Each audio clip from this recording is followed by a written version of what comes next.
In this video, we will be discussing the major philosophies or schools of thought in China during the classical era. So there's just one big question for this video, and that is, how did the three schools of Chinese thought seek to create order and harmony in China? The last time we were in China, we were discussing how the Zhou dynasty collapsed and it broke apart and it led to a series of warring states. So decentralized or localized rule became the norm in China, and this is known as the Warring States period, and it lasted from 403 BCE to 221 BCE. And all of these various local rulers had their own armies, and there was constant conflict and warfare between these different regions. And so China was in a bit of a chaotic place during the Warring States period. So it is in this period that a number of different schools of thought emerge about how do we get China out of this period of chaos. And so this is known sometimes as the 100 schools of thought period, but there's really three main schools of thinking that develop about how to restore harmony, order, and balance in Chinese society. And these schools of thought are going to be incredibly important for understanding Chinese history moving forward. So these three schools of thought are, first, legalism, second, Taoism, and third, Confucianism. So let's start with legalism. So here is a quote by a legalist philosopher named Han Fei. If rewards are high, then what the ruler wants will be quickly effected. If punishments are heavy, then what he does not want will be swiftly prevented. So what legalism was about was ensuring that the ruler established very clear laws, that everyone understood what was expected of them. In a society where there's chaos, everyone needs to understand what the law is. And so in order to do this, Han Fei said, you need to both reward, much like if you're training a dog, but also if the dog does something you don't like, let's say it pees on the couch, there are some harsh punishments. Swift public punishments that make it very clear to the rule breaker that that will not be tolerated. So legalists seek to create harmony through the establishment of clear laws, strictly enforced with harsh punishments. Now, the second school of thought is Taoism, and here's a quote from the Taoist founder Lao Tzu. Man takes his law from the earth takes it from heaven, heaven takes its law from the Tao, and the Tao means the way. The law of the Tao is being what it is. So what does Lao Tzu mean? Taoism is a very complex philosophy. The best way for me to summarize it is in a story, and it involves a farmer who once had the most beautiful prized horse in China, and that horse one day ran away, and his neighbor came to his door and knocked on the door and said, I heard the terrible news. I heard that your prized horse ran away. And the farmer said, it is neither good nor bad. It is what it is. The next day, the horse returned with 6 other beautiful wild horses. And the neighbor came to the door, knocked on the door, and said, I heard the great news. I heard that your horse came back and brought other wild horses with it. And the farmer said, it is neither good nor bad. It is what it is. And then the next day, the farmer's son was out riding on one of these wild horses and fell off and broke his arm. And that night, the neighbor came to the door, knocked on the door, and said, I heard the terrible news. I heard that your son fell and broke his arm. And the farmer said, it is neither good nor bad. It is what it is. The next day, a soldier in the army showed up at the farmer's door and said, we have a conscription list and your son is required to go to war. And the farmer said, well, he's got a broken arm, so he cannot serve. And so the soldier left. That night, the neighbor came to the door and knocked on the door and said, I heard the great news that your son doesn't have to go to war. And the farmer said, It is what it is. It is neither good nor bad. So, Taoism is a philosophy that is about order and harmony and balance. And what Taoists believe is that that order and harmony and balance already exist in the world.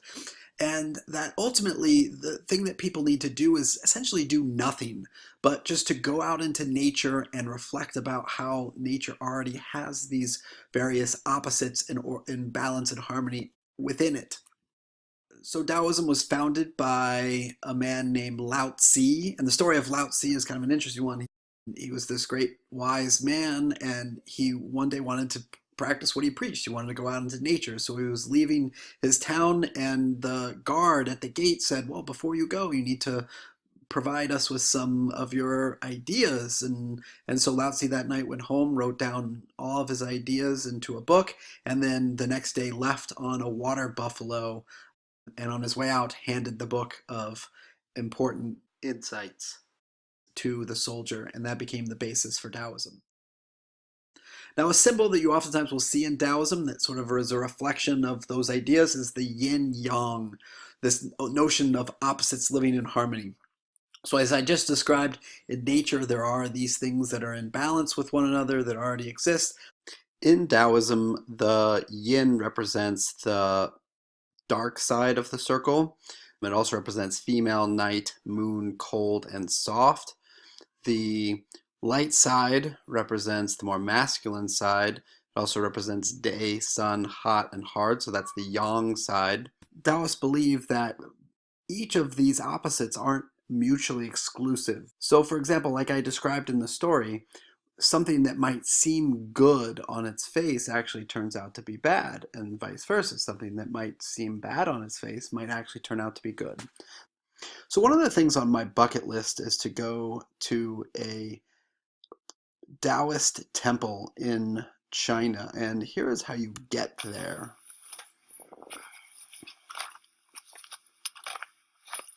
It is a nice boardwalk. So the Taoists believe in going out into nature.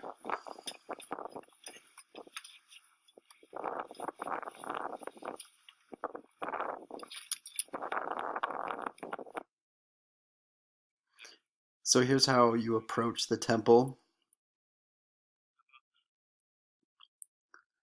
And within the temple, as only Taoists would put, there's actually a chessboard representing the location where 1,000 years ago, according to a legend, a Taoist was able to defeat the emperor and thereby win this mountain for the Taoists. So I show you this in order to highlight the fact that the Taoists had a huge influence on Chinese architecture, poetry, and medicine. Taoist architecture is oftentimes characterized by its symmetry and its location in nature. It's very simple, it's very austere. They also had a huge influence on medicine. So if you are aware of the practice of acupuncture, one of the purposes of acupuncture was that the Taoists believed that when you got sick, essentially your chi or your energy force was out of balance, and one of the purposes of acupuncture and also other Chinese medical practices like cupping was to rebalance your chi or your internal energy. So the school of thought you need to be most familiar with that emerged from this classical age was Confucianism. Now, Confucianists believe that harmony is achieved when everyone understands their proper place in society and plays their part. So Confucianism was based on the teachings of Confucius, a philosopher who lived in the 6th century BCE. Now, this is different than legalism. Legalists look to the laws to establish order and harmony in society. It's different than Taoism. Taoists look to nature, where order and harmony already exists.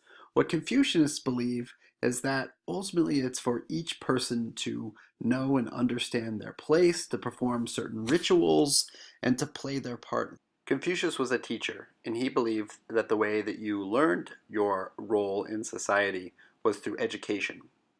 Confucius identified 5 relationships in society that were critical. First, the parent-child relationship, the ruler-subject relationship, the husband and wife relationship, the older sibling and younger sibling relationship, and then the friend to friend. Now, for the first four of these relationships, Confucius asserted that these were hierarchical relationships, meaning the parent, the ruler, the husband, and the older sibling were in a position of power and dominance relative to the child, the subject, the wife, and the younger sibling. The friend-to-friend relationship is not hierarchical. When you are dealing with someone who is of a higher position than you owe them certain obligations, certain rituals. You must be obedient and respectful in Confucianism and show proper deference to your superior. For those who are in the superior position, you can't abuse your position of power. In fact, what Confucius would say is the exact opposite. The superior must set a moral example, must demonstrate the proper way to behave in certain situations. So for example, in the case of the ruler-subject relationship, the subject has to show proper deference and respect to the ruler, but the ruler can't just abuse his power. The ruler has to be benevolent in order to maintain power in the relationship. So the most important of all of these relationships for purpose of Confucianism is the parent-child relationship. And at the heart of the parent-child relationship is this concept called filial piety, which is respect or obedience that's shown by a child towards their parent. So in Chinese culture, it's incredibly important for children to show deference to their parents. So important that in fact they have a law in China that requires family members who live apart from the elderly to frequently visit or send greetings to the elderly. I show this clip in class of a older grandma who is suing her son for not visiting her enough. So as a result of watching this video, you should be able to answer this big question. How did the three schools of Chinese thought seek to create order and harmony in China? You should again be able to identify that for legalists, they look to laws that are clearly set out with harsh punishments. For Taoists, they look to the balance and harmony that already exist within nature. For Confucianists, they stress knowing your proper place in society as defined by these five relationships, many of which are hierarchical in nature, and that you need to perform your proper rituals in a humane manner and show proper deference and respect if you're the inferior, and set a good example if you are the superior. As always, thanks for watching during the Warring States period. So it is in this period that a number of different schools of thought emerge about how do we get China out of this period of chaos. And so this is known sometimes as the 100 schools of thought period, but there's really three main schools of thinking that develop about how to restore harmony.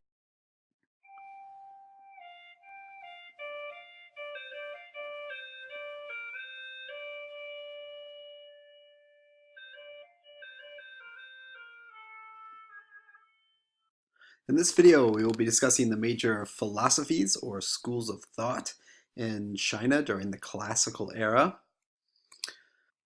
So there's just one big question for this video, and that is, how did the three schools of Chinese thought seek to create order and harmony in China?